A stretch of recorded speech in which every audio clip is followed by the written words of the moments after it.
The White House is now ordered a review into that leak of the CIA station chief in Afghanistan's name. That leak happened Sunday as President Obama made a surprise visit to that nation. And joining us right now to discuss this is the former chairman of the House Intelligence Committee, Pete Hoekstra. And Pete, it's great to talk to you. Hey, great to be with you. Thanks, John. It's good to have you here. Now, I wanted to get your reaction real quickly to the administration's response to this leak real quick. And, and also in context here, where do you think Senator Udall and Dianne Feinstein, who have been so outraged about the potential leaking of the documentation that went along with the enhanced interrogation about this, because this is a seemingly simple mistake with potentially catastrophic consequences.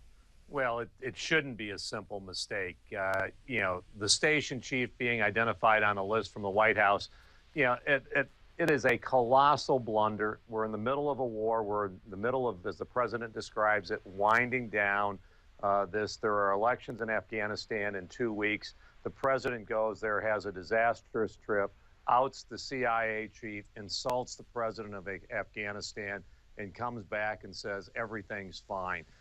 There's one other thing that I think is very interesting in this. Not only is this the typical response from the White House, which says we're going to investigate internally, but there is no curiosity at all on behalf of the media to take a look at, how could a White House 6 years into an administration make such a big blunder? It's just kind of like, well, we should have caught it, and we're sorry that we published the guy's name, or, we're sorry that we didn't catch it. It's unbelievable, the lack of curiosity by the media. That's a good point there, Pete. And it's amazing how this did not get caught in time. And I also want to talk real quickly today about the president's address at West Point, highlighting some things that I'm sure you probably disagree with, and the fact that the president is talking about Vladimir Putin in Russia and how the United States led the isolation effort to isolate Russia from the rest of Europe. What did you think about the president's comments today? Well, this is not about isolating Russia from Europe. This is about isolating Russia in totality, to have an impact by isolating it so that, Russia has to respond and feels that it is threatened. But what happens? Sure, he's isolated from Western Europe, but what does he do? He goes and signs a multi-billion, $100 billion gas agreement with China. That hardly looks like a country that's been isolated and hurt economically. The president can go out and give a great speech. I've seen, Bill Clinton give great speeches, George Bush give good speeches. This president can give the best speech out there. But you always got to come back to reality. And what I saw from the president's speech today, his comments have absolutely no relationship to reality. Russia's not isolated right now. They're doing just fine finding other people to buy their goods, their raw materials, and those things other than Europe. All right, another topic we wanted to discuss, and this was also part of the speech today at West Point, following up the announcement yesterday, the president talking about veterans issues in health care, but he also talked about the 9,800 American troops that he's going to leave in Afghanistan after 2015.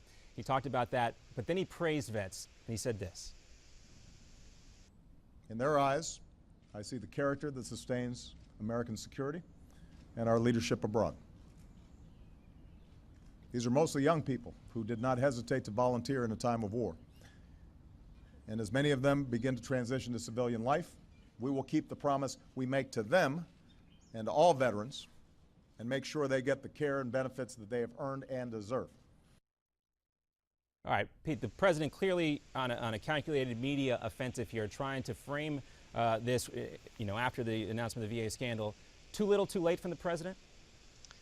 Yeah, I think so. I mean, the president made very similar comments to this back in 2008 during the campaign, blasting the Bush administration and saying we weren't taking good enough care of the vets and the returning servicemen from Iraq and Afghanistan.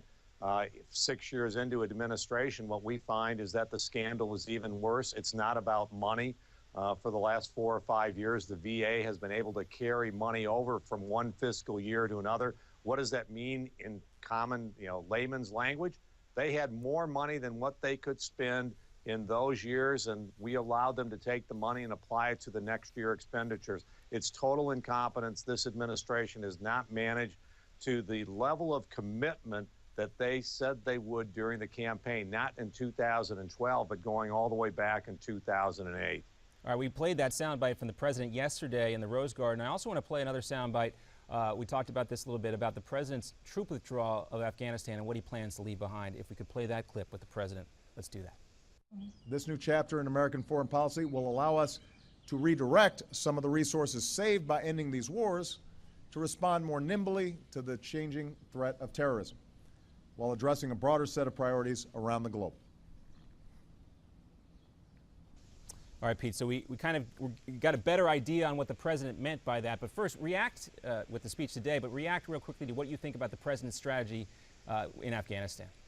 Well, the president clearly needs more resources in other places. I hope 9,800 troops in Afghanistan are going to be enough. I hope we sign a security agreement, status of forces agreement with Afghanistan as soon as the new president is elected and sworn in Afghanistan. But the bottom line here is the president, and I went through his remarks fairly closely, spent a lot of time talking about the Afghan-Pakistan border and saying, you know, we've now got that area under control. Al-Qaeda can't plan, prepare, and train for attacks against the United States. And it's like, yes, but there are safe havens now for Al-Qaeda in northern Africa, in the Sahel, which is just under that area in Africa.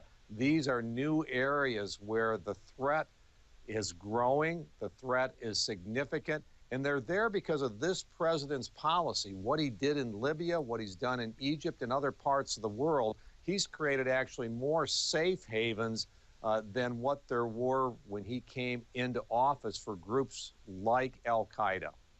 And now we're looking potentially at a new policy, a new strategy here, where we're going to send potentially some special forces units and military personnel into Jordan to maybe help train the Syrian rebels. And also we had reports of special forces operators moving into Chad and other countries that border Nigeria to deal with Islamic terrorism in there. And this is the new strategy, I guess, moving forward. Is that what you're seeing? We're going to have... Well, it's an evolution of this president's strategy. He's been unable to make a decision in Syria. Now he's going in. But I think what you're going to see in Syria, we're going to end up training some of the wrong people. We're going to be arming some of the wrong people. And what you're going to see on the northern border of Israel is a second Libya. Unstable, governed by jihadists, governed by militias and those types of things. When Bashir Assad is gone, and he's a bad guy, but when he is gone, you will have an ungoverned area on the northern border of Israel, and I can't believe that Israel or most of the West thinks that that's a good security situation for us. It also threatens another strong ally in that part of the world, Jordan. And one of the criticisms that the president has had on his foreign policy, especially from foreign leaders, is that he hasn't been very clear, and you alluded to this in the answer to your previous question. Do you think the president changed anyone's mind in a global perspective based on his comments today at West Point? No, you don't change anybody's mind because of a speech. It's going to be all about actions. What exactly is the president going to do? How does that play out on the ground, and what are the kind of results? It's another area where people have not expressed, and the media has not expressed a lot of curiosity. Nobody's following up and taking a look at, the violence that's going on in Iraq. Nobody's covering Libya anymore.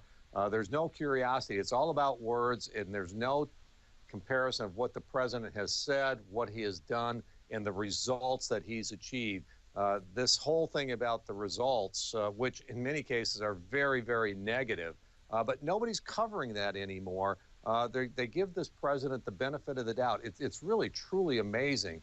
And I say curiosity. The lack of curiosity and oversight into the results of this president's foreign policy over the last 6 years. Yeah, just a minute ago, and you mentioned Libya, the State Department telling any Americans that might be in that country to get out right away as soon as possible. Pete, I wanted to follow up real quickly, one last thing here. If the president was going to do something today in his year of action to follow up on his speech, to make people think that he means what he says, what would that one thing be, real quickly? Well, I mean, the one thing that the president really needs to do is he needs to really confront the threat of terrorism. He admitted that it was the #1 threat the United States faced. This is where he really needs to be focused on. It is building the indigenous forces in these countries to keep terrorism at bay. All right, we'll keep our eye and see if that actually happens. Pete Hoekstra, former chairman of the House Intelligence Committee. Always great to talk to you, sir. You have a wonderful day. Great, thank you. All right. And stick around for us here on Newsmax TV. America's Forum will continue. Of course, you have a chance to weigh in on the topics of discussion today. We want to hear from you. You can tweet me your questions at Newsmax TV. The hashtag there is America's Forum. You can find us on email, connect@newsmaxtv.com, or reach out to us on Facebook, facebook.com/NewsmaxTV. Stay with us when we come back. A witness to the civil rights struggles in the country and a renowned poet passes away, plus the First Lady battles for her signature program. Those stories and much more when America's Forum returns right here on Newsmax TV.